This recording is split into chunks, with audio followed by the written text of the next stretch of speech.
মুসা আলাইহিস সালাম তো একটু বললাম না ফিজিক্যালি খুব স্ট্রং ছিলেন, থাকে না বডি বিল্ডার, সামনে গিয়ে কথা বলে সরো পানি দিতে দাও, তখন মানুষ একটু মূল্যায়ন করে না। তো মুসা আলাইহিস সালাম এভাবে পানি নিয়ে দিলেন এবং বাছুরদেরকে পানি পান করালেন, করিয়ে গাছের নিচে এসে বসে আছেন।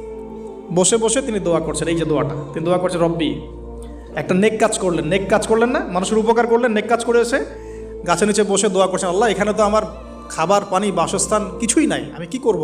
রব্বি ইন্নি লিমা আনজালতা ইলাইয়া মিন খায়রিন ফকির, রব্বি ইন্নি লিমা আনজালতা ইলাইয়া মিন খায়রিন ফকির। আবার বলেন, রব্বি ইন্নি লিমা আনজালতা ইলাইয়া মিন খায়রিন ফকির। অর্থ হচ্ছে, হে আল্লাহ, তুমি তোমার পক্ষ থেকে আমার উপরে যে নেয়ামতগুলো দিবে, আমি এর জন্য ফকির হয়ে বসে আছি।